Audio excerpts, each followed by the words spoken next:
आप मंडी की जो जनता आपको इस वक्त देख रही है हमारे माध्यम से, क्या उनसे आप हमारे माध्यम से ये इस माफ़ी मांगना चाहेंगे कि कुछ जो भी गड़बड़ हुई या जो भी घटनाक्रम हुए राजनीतिक तौर पर, आपके पारिवारिक तौर पर, आपके परिवार के अंदर, उसके कारण जो सेटबैक सदर के विकास को लगा और जो यहाँ पर नाराज़गी है आपसे लोगों की, उसके लिए आप कुछ कहना चाहेंगे लोगों को? बिल्कुल, मैंने एक अपील जो है जनता के लिए अपील बना रखी है। प्रवीण शर्मा बागी हो गए भाजपा से, क्योंकि टिकट के वो अभिलाषा थी उनको भी, और वो आपके सामने अब सीधी टक्कर में है। चंपा ठाकुर दूसरी तरफ कांग्रेस की प्रत्याशी हैं। क्या लगता है कि मुकाबला अब त्रिकोणीय हो चुका है? केवल घर बैठकर पुरानी फ़ोटो निकालकर, पुराने जो वीडियोज़ हैं जब धूमल जी पावर में थे, जब वो उस वक्त की फ़ोटो निकाल रहे, आजकल की निकालनी चाहिए थी। मैं तो उनसे बोलता हूँ भी अभी जो है आजकल तो हमने सर्दियों में कपड़े पहने हुए, जो उन्होंने वीडियो में देख रहा हूँ तो टी शर्ट के साथ घूम रहे हैं। वो कह रहे हैं कि बीजेपी का असली कैडर उनके साथ चल रहा है, संघ का कैडर उनके साथ चल रहा है, आपके साथ सिर्फ आपके जो हार्डकोर सपोर्टर्स हैं वही हैं। तो आपने देखा कि हार्डकोर के ऊपर मैं जीता रहा हूँ। निकोल सिंह ठाकुर जी जो हैं, उन्होंने एक बहुत बड़ा एक रोड़ा अटकाया था मुख्यमंत्री बनने की राह में पंडित जी की। पंडित सुखराम जी सीएम हो सकते थे, मतलब जयराम ठाकुर से पहले भी मंडी को सीएम मिल सकता था। क्या कहानी हो, ऐसा क्या हो गया था उस वक्त? परंतु जब रात को यहाँ पर जब हम सर्किट हाउस में बैठे थे, ठाकुर सिंह जी आए, रंगीला राव जी आए, शेर सिंह जी, ये तीनों थे, बाकी और विधायक भी थे मंडी के सारे। तो उस वक्त ये बात हुई कि हम शिमला चलें सब, और शिमला जब गए तो तीनों गायब हो गए, और गायब हो गए ये राजा वीरभद्र सिंह की गोद में बैठ गए। ऐसा क्या गुट्टी पिलाई होगी वीरभद्र जी ने, क्योंकि उनको भी बड़ा महारथी माना जाता है इन पॉलिटिक्स का हिमाचल की, और आपके जो पिताश्री थे उन्हें भी चाणक्य कहा जाता था। तो कहीं ना कहीं कंपटीशन दोनों के दिमाग का, जिसे कहते हैं शतरंज का गेम, एक चला होगा। क्या लगता है शतरंज के उस गेम में कौल सिंह ठाकुर चालें चल रहे थे उस वक्त, या खुद वो प्यादा थे वीरभद्र सिंह के? एक मैंने लास्ट ईयर जो इलेक्शंस हुए थे सर, आपके पंचायती राज के, उस वक्त महेंद्र सिंह का मैंने इंटरव्यू किया था, और उस वक्त मैंने उनसे एक सवाल पूछा था कि जहाँ बड़ी गहरी दोस्ती कभी रही हो, वहीं पे बहुत गहरी दुश्मनियाँ जन्म लेती हैं। तो मैंने आपके सिलसिले में वो सवाल पूछा था कि आप इतना ज़्यादा, मतलब अनिल जी को क्यों उस वक्त वो बहुत ज़्यादा आपको हर स्टेज से आपको कोसते रहते थे? तो मैंने कहा ऐसा क्या कारण है आप अनिल जी के पीछे पड़े रहते हैं? तो उन्होंने वो हिमविका वाली एक कहानी सुनाई कि हिमविका में वो उनको, मतलब पंडित जी उनको बहुत सपोर्ट करते थे, लेकिन आपको ये डर होगा कि कहीं उनकी पावर ज़्यादा ना बढ़ जाए कल को, तो इसलिए आपने उनको काटना शुरू कर दिया विद इन द पार्टी। वैसा कुछ भी था कुछ उस वक्त? Refresh mattress, India's #1 customer satisfaction brand with 99.5% satisfied customers. नमस्कार दर्शकों, स्वागत है आपका इस स्पेशल इंटरव्यू में, और आप मेरे साथ देख सकते हैं राइट साइड में बैठे हैं अनिल शर्मा जी, जो कि बीजेपी के प्रत्याशी हैं मंडी सदर से, और काफ़ी कद्दावर नेता हैं, रहे हैं हिमाचल प्रदेश के। काफ़ी सारे सवाल जवाब हैं मेरे जहन में जो इस वक्त मैं पूछना चाहूँगा। चुनावी कैंपेन एकदम इस वक्त मैं आपको बताऊँ कि पूरा पीक पकड़ चुका है, अपने पूरे पीक लेवल पर है, और पूरा दिन आज अनिल जी भी घूम कर आए होंगे, जगह जगह प्रचार करके आए होंगे गांव-गांव में, और अभी हमें इन्होंने समय दिया, और अभी भी इनको निकलना था, लेकिन इंटरव्यू के लिए रुके, यहाँ पर आए। पहले तो सर आपने हमें समय दिया सर, इसके लिए आपका बहुत बहुत शुक्रिया सर। धन्यवाद। मेरा पहला सवाल तो ये रहेगा सर कि मतलब जैसा जिस दिन नॉमिनेशन वाले दिन भी आप मेरे को गेट के पास ही मिल गए थे, और मैंने यही पूछा था कि आप आज पहली बार दहलीज पार कर रहे हैं अपने पिताश्री के आशीष के बिना, और कैसा वो रहेगा। तो वही मैं पूछना चाहूँगा कि अगर कैंपेन की बात की जाए तो हमेशा जब इससे पहले जो इलेक्शन हुए हैं तो सुखराम जी साथ में रहे हैं आपके, और उन्हें राजनीति का चाणक्य कहा जाता था। तो कहीं ना कहीं वो जो टिप्स एंड ट्रिक्स अगर वो कुछ बताते होंगे वो मिस कर रहे हैं आप, और वो क्या क्या चीज़ें आपको बोलते थे इलेक्शन कैंपेन को लेकर जो आप आज मिस कर रहे हैं? नहीं, जब वो राजनीति के साथ जुड़े थे तो शायद उस वक्त हम चर्चा करते थे राजनीति के बारे में, परंतु जब मैंने भारतीय जनता पार्टी ज्वाइन की थी उस वक्त मैंने ना उनसे पूछा था ना उनकी परमिशन ली थी, और ये फैसला मेरा और मेरे बेटे का था उस वक्त। तब से शायद मुझे लगता था कि उसके बाद मैं अपने तरीके से राजनीति के अंदर चलता रहता था। चुनाव में लड़े तो कभी भी उन्होंने चुनाव के अंदर कभी ऐसी बात नहीं की। उन्हें मेरे पर भरोसा था राजनीति का क्योंकि जब से 93 से मैंने राजनीति में कदम रखा था, बीच में समय था जब शुरुआत में उन्होंने मुझे, हालांकि मैं आपके माध्यम से कहना चाहूँगा कि जब मैंने 1993 में चुनाव लड़ा तब भी कोई टिप्स मैंने कहा, पिताजी आपने मेरे को चुनाव में तो उतार दिया, मैं भाषण देना नहीं जानता, मैं किसी के आगे कभी स्टेज में गया नहीं, तो मैं क्या कहूँगा। तो उन्होंने कहा था बेटा इतना कहना कि मैं चुनाव लड़ रहा हूँ और कांग्रेस पार्टी ने मुझे टिकट दिया, बस बैठ जाना, बस इतनी की बात बोली थी। तो एक टिप्स उन्होंने जरूर मुझे दिया उस वक्त, कहते बेटा राजनीति के अंदर वक्त काम करने का कम समय मिलता है, पर जब उचित समय मिल जाए तो काम की जो है तरफ ध्यान करना, वो शायद मेरे लिए एक बहुत बड़ी बात उन्होंने कही थी। और मैंने इतने वर्ष राजनीति से ज़्यादा मैंने काम को प्राथमिकता दी कि मेरे क्षेत्र में काम हो, उसकी तरफ उन्होंने मुझे गुरु मंत्र जो सिखाया था वो राजनीति वही था। बाकी उसके बाद कभी उन्होंने मुझे कोई राजनीति में कोई ऐसी बात नहीं कही। ये ज़रूर है कि आश्रय के इलेक्शन के टाइम वो थोड़े एक्टिव हुए थे बीच में जब आश्रय ने चुनाव लड़ा था, अदरवाइज कभी उन्होंने कोई ऐसा नहीं कहा। परंतु फिर भी बुजुर्ग का आशीर्वाद तो मिस करता, जैसे आपने उसने प्रश्न पूछा, शायद मेरी आंखें भर गई और मैं जवाब नहीं दे पाया, तो उस वक्त मुझे उनकी कमी बुजुर्ग की जो महसूस हुई, ये जरूर लगा कि मैं उनके बगैर चुनाव लड़ रहा हूँ तो एक सहारा होता, मैं कह सकता हूँ, वो था उनका। चलिए देखते हैं राजनीति में। बट वो एक जो असमंजस वाली स्थिति थी आपकी, वो काफ़ी ज़्यादा समय तक रही और कहीं ना कहीं सदर की जनता को उससे नुकसान भी हुआ। सदर की जनता आपके सामने अभी पीछे जब यहाँ पर म्यूनसिपल कॉरपोरेशन के भवन का उद्घाटन था, उस दिन आपके सामने आप स्टेज पर भाषण दे रहे थे और सामने ही एक जो यहाँ पे स्थानीय हैं शहर के, वो खड़े हो गए और एकदम से आपको विरोध करने लगे। तो इतना समय क्यों लगा दिया आपने ये सोचने में कि बीजेपी की तरफ जाना है या कुछ और रास्ता अपनाना है? देखिए वो आप ठीक कह रहे हैं कि समय लगा नहीं, कुछ मैं समय देना चाहता था और समय देना चाहता था उन नौजवानों को जो चाहते थे कि हम राजनीति के अंदर हमारा कद हो, हम आगे भारतीय जनता पार्टी में जा सके, और मैंने मौका दिया उनको। आज कहते हैं कि अनिल शर्मा कहाँ थे, मैं आपको मौका दे रहा था, आप आगे जाते, पार्टी से जुड़े हुए थे, अपना कद बढ़ाते, जाते लोगों के बीच में काम करते।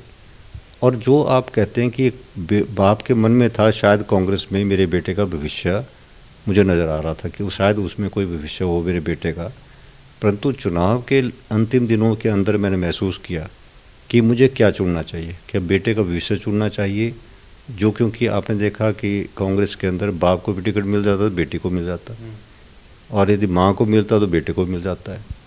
तो ये प्रथा है कांग्रेस के अंदर। उस प्रथा को देखते हुए मुझे लगता था कि शायद मैं कांग्रेस की तरफ चलूं, परंतु जब मैंने अपनी पब्लिक की तरफ देखा कि आज प्रदेश का मुख्यमंत्री मेरे अपने ज़िला से है और इस ज़िला से होते हुए यदि मैं उनके साथ गद्दारी करूं तो मुझे लगता है कि मंडी के लोग मुझे माफ़ नहीं करेंगे। और मैंने उचित समझा कि मैं वो बड़ा परिवार जो पंडित सुखराम का परिवार मेरा चुनाव क्षेत्र है, क्या मैं उसकी तरफ चलूँ, और उचित फैसला मैंने लिया। और मैंने अपने बेटे को कहा कि अब राजनीति के अंदर मुझे अपने परिवार की तरफ देखना है, जो परिवार मेरे पिताजी का है।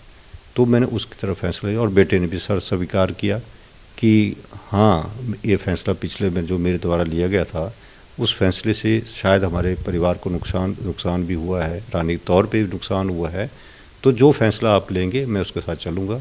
और उसने वो फैसला लिया और आज हम दोनों एक ही पार्टी में हैं। जी, आप मंडी की जो जनता आपको इस वक्त देख रही है हमारे माध्यम से, क्या उनसे आप हमारे माध्यम से ये इस माफ़ी मांगना चाहेंगे कि कुछ जो भी गड़बड़ हुई या जो भी घटनाक्रम हुए राजनीतिक तौर पर, आपके पारिवारिक तौर पर, आपके परिवार के अंदर, उसके कारण जो सेटबैक सदर के विकास को लगा और जो यहाँ पर नाराज़गी है आपसे लोगों की, उसके लिए आप कुछ कहना चाहेंगे लोगों को?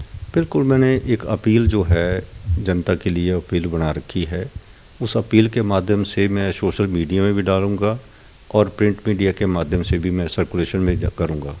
उसमें साफ तौर मैंने कहा है कि वो समय एक ऐसा समय था जिसमें मुझे एक तो कोरोना काल के अंदर ऐसा समय आया, और दूसरा जो था कि जो पारिवारिक हमारे बीच में जो राजनीतिक तौर से जो बात हुई थी, उसमें नुकसान जहां मेरे लोगों का हुआ है, और जो उस नुकसान की भरपाई के लिए ही मैंने मुख्यमंत्री से जब बात की और आदरणीय निर्णय से बात की कि जो पिछला समय मेरा इन चीज़ों में जो खराब हुआ राजनीतिक तौर, क्योंकि मैं हमेशा राजनीति को विकास के साथ जोड़ता हूँ और मुझे लगता था कि मुख्यमंत्री ने काम किया है, यूनिवर्सिटी हाई, बहुत बड़ी बड़ी बातें यहाँ पर हुई है, परंतु हो सकता था कि मैं ज़्यादा काम करवा पाता जो मेरे हाथ से निकल गया।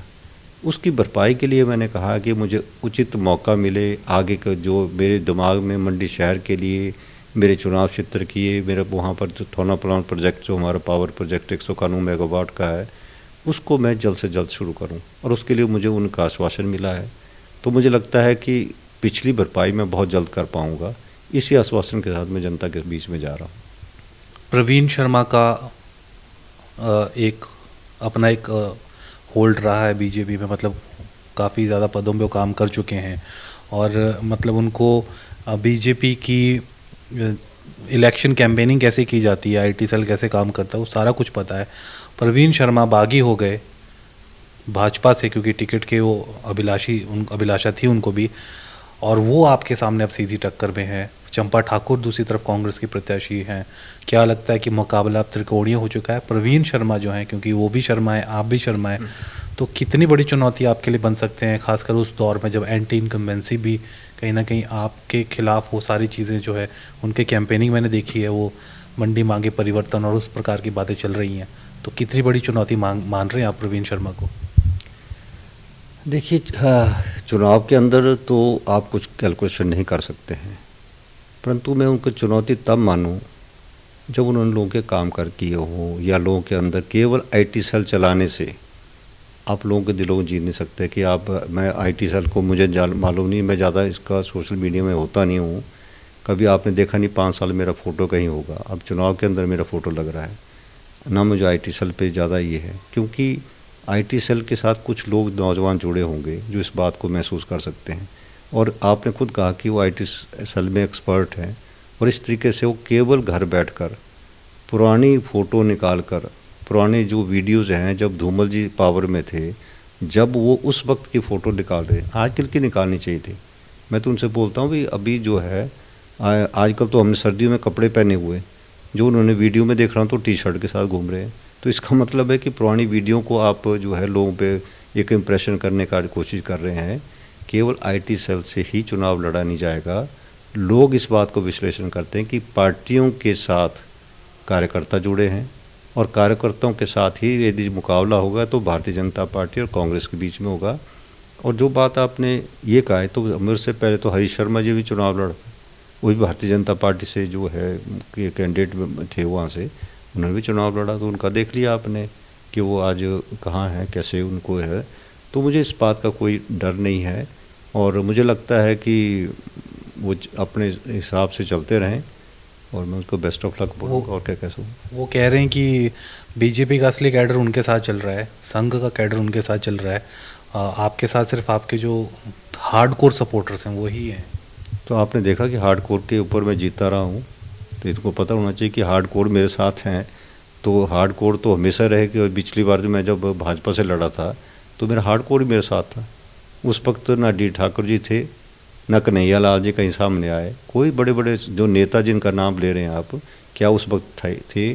सभी छुपे हुए थे। डी ठाकुर जी छुपे हुए थे। आप भी वो जो है मतलब लोगों के बीच में भी जाके किसी की दूसरे प्रचार कर रहे हैं।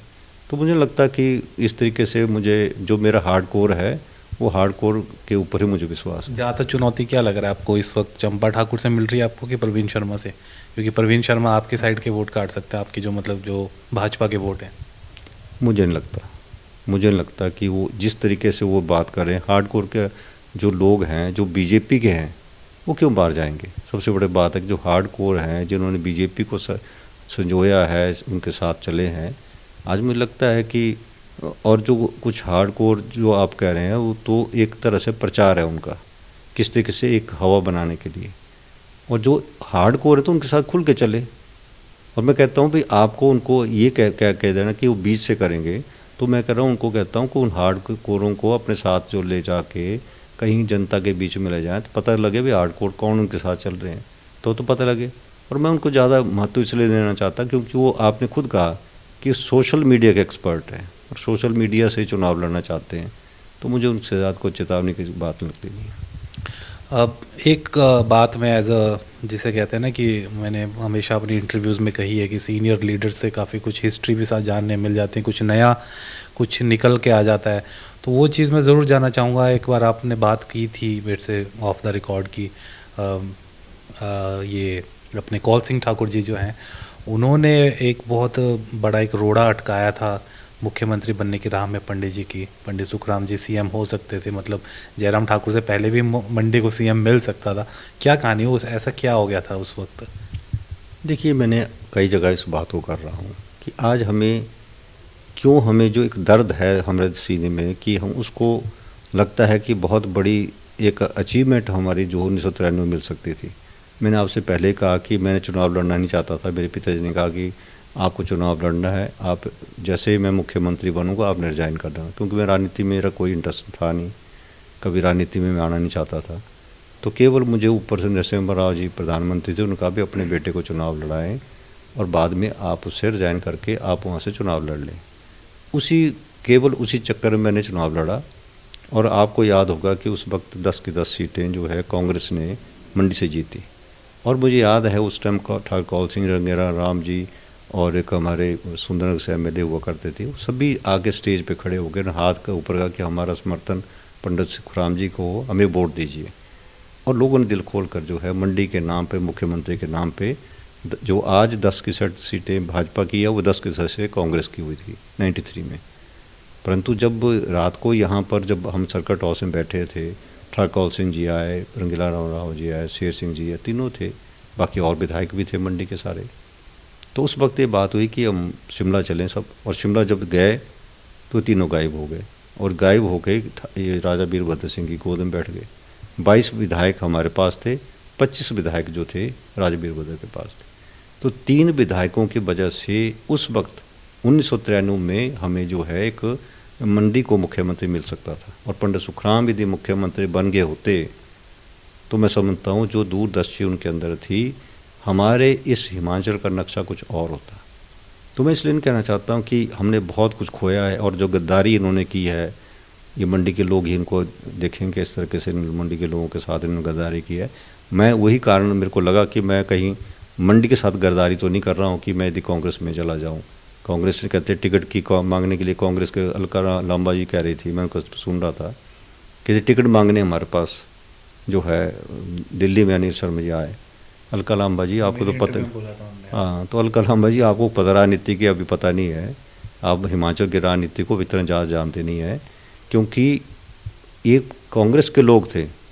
यहाँ तक जो रानी प्रतिभा सिंह के चुनाव में तब भी मेरे को कहा कि आपको डिप्टी सीएम बनाएंगे, वो करेंगे। और जब मैंने पूछा भी डिप्टी सीएम बनाएंगे तो कहते नहीं, नंबर 2 देंगे अभी आपको। तो मैं देख लिया कि सीएम की रेस में इतने लोग थे, तो उस बात की लगा। और जहाँ मंडी के मुख्यमंत्री की चुनाव लड़ते हैं, हमेशा लड़ते हैं ठाकुर कौल सिंह जी, मंडी का मुख्यमंत्री, तो आप कहीं आपका नाम यदि कहीं कांग्रेस ने लिया होता, मैंने पूछा उनसे कि शायद क्या आप मंडी से मुख्यमंत्री बनाएंगे, तो मैं कैसे डिप्टी सीएम बनाऊंगा। तो कहते नहीं, मंडी से तो है मुख्यमंत्री की तो रेस में कोई नहीं है, तो फिर आपको तब बनाएंगे। तो मुझे लगता है कि केवल लोगों में ऐसा प्रचार करना, जिस प्रचार के माध्यम से लोगों से वोट लेना अपने, तो आपको तो केवल विधायक के चुनाव आप लड़ रहे हैं, मुख्यमंत्री का चुनाव ठाकुर जयराम जी लड़ रहे हैं। उसके लिए हम जो है सभी भारतीय जनता पार्टी के लोग जो हैं आज उनको मजबूत करने के लिए लगे हो। आपने जो ये पुराने 93 की जो एक कहानी बताई कि किस प्रकार से गायब हो गए कौल सिंह ठाकुर जी और 2 और विधायक, और वीरभद्र कैंप में चले गए, और उस कारण वीरभद्र जी जो हैं, स्वर्गीय वीरभद्र, वो सीएम बने। तो ऐसा क्या गुट्टी पिलाई होगी वीरभद्र जी ने, क्योंकि उनको भी बड़ा महारथी माना जाता है इन पॉलिटिक्स का हिमाचल की, और आपके जो पिताश्री थे उन्हें भी चाणक्य कहा जाता था। तो कहीं ना कहीं कंपटीशन दोनों के दिमाग का, जिसे कहते हैं शतरंज का गेम एक चला होगा। क्या लगता है शतरंज के उस गेम में कौल सिंह ठाकुर चालें चल रहे थे उस वक्त, या खुद वो प्यादा थे वीरभद्र सिंह के? देखिए, शायद मेरे पिताजी की सबसे बड़ी कमजोरी राजनीति के अंदर ही वो विश्वास कर लेते थे, और ऐसे लोगों का विश्वास कर लेते थे जिन्हें मुझे लगता है कि वो विश्वास के पात्र नहीं थे। और राजा वीरभद्र सिंह जी जानते थे कि किस पे कैसी लड़ाई लड़नी। राजनीति के चाणक्य तो पंडित जी जरूर कहा जाता है, परंतु जो उनका विश्वास किसी के ऊपर होता है कि मेरे नाम पे जीते हैं तो मेरे साथ ही चलेंगे। परंतु ठाकुर कौल सिंह जी मुझे लगता है कि एक मंत्री बनने के लिए क्योंकि उस वक्त मुझे भी मंत्री बनाया था फिर बाद में। तो केवल उनको मंत्री बनाने के लिए जो है लगता था कि पंडित सुखराम मुख्यमंत्री बन गए तो नंबर 2 तो बनेंगे नहीं कभी। तो इस चक्कर में वो कि अपनी कुर्सी बचाने के लिए बदलने के लिए उन्हें, क्योंकि उस वक्त जो है 5 विधायक 5 के हमने, मैं, गुलाब सिंह जी, ठाकुर कौल सिंह 3 मंत्री बने थे मंडी से। तो खुद अंदाज़ा लगाएं भी इस तरीके से उन्होंने उस वक्त जो चली, क्योंकि पार्टी हाईकमान का फैसला हुआ जब फिर कि आपको मंत्री बनाना है। तो मुझे लगता है कि जो है उस वक्त उन्होंने जो है बहुत बड़ी विश्वासघात पंडित से किया था, और जिसका दर्द मुझे आज भी है। एक मैंने लास्ट ईयर जो इलेक्शंस हुए थे सर आपके पंचायती राज के, उस वक्त महेंद्र सिंह का मैंने इंटरव्यू किया था, और उस वक्त मैंने उनसे एक सवाल पूछा था कि जहाँ बड़ी गहरी दोस्ती कभी रही हो वहीं पे बहुत गहरी दुश्मनियाँ जन्म लेती हैं। तो मैंने आपके सिलसिले में वो सवाल पूछा था कि आप इतना ज़्यादा मतलब अनिल जी को क्यों उस वक्त वो बहुत ज़्यादा आपको हर स्टेज से आपको कोसते रहते थे।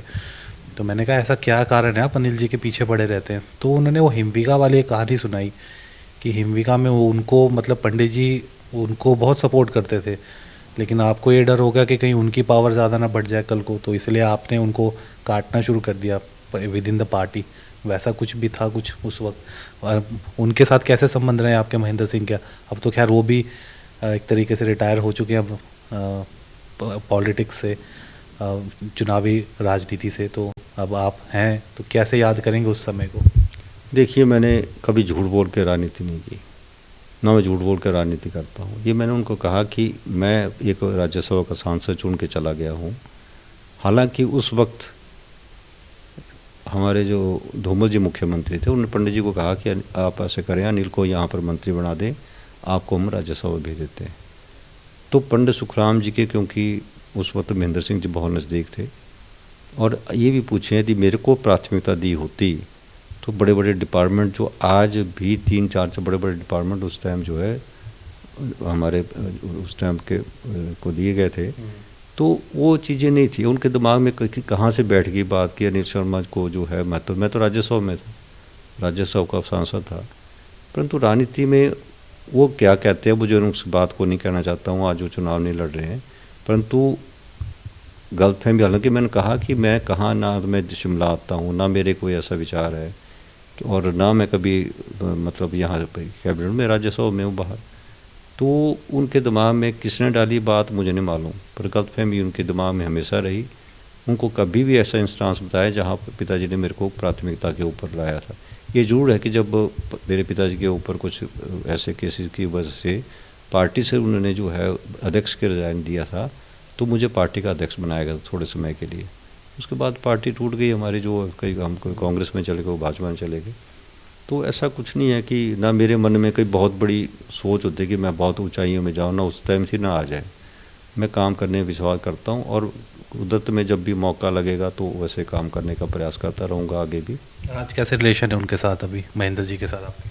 चलते हैं, कभी हम जब HPC की तो इकट्ठे चलते थे, बीच में हो गया दोबारा से जब इस BJP में जब मैं आ गया, मंत्री बन गया, दोबारा से हम ठीक हो गए। वैसे राजनीति के अंदर जो है कभी ऐसा कोई परमानेंट दुश्मन तो कोई नहीं होता है, हालात के हिसाब से कुछ ऊपर नीचे चलता रहता है। जी, ये थे अनिल शर्मा जी, और बातों में बड़ा लंबा समय बीत गया। सर को भी अभी निकलना है, एक और कहीं नुक्कड़ सभा है मेरे ख्याल से सर अभी भी आपकी, और हमें भी अब इंटरव्यू बंद करना पड़ेगा। काफ़ी लंबा समय आपने दिया, और मैंने कहा कि जैसे कि इंटरेस्टिंग रहता है ऐसे सीनियर लीडर्स के साथ इंटरव्यू करना। आज भी बड़ी पुरानी कहानियाँ उभरी हैं, वो जो कि कई लोग जो आज की जनरेशन देख रही होगी इस चीज़ को, उन्हें मालूम नहीं होगा कि क्या क्या घटा है उस वक्त। हमें भी बस ये आइडिया रहता था कि ऐसा हुआ था, बट इनसाइड स्टोरी ऐसे मालूम चलती हैं। तो कैसा लगा आपको इंटरव्यू ज़रूर बताइएगा, और अनिल जी आपने हमें समय दिया उसके लिए आपका बहुत बहुत शुक्रिया, और आपकी कैंपेन के लिए हमारी पूरी टीम की तरफ से आपको बहुत बहुत शुभकामनाएं। Thank you. फेसबुक पर पोल स्टार हिमाचल का पेज लाइक करें और यूट्यूब पर हमारा चैनल सब्सक्राइब करना ना भूलें।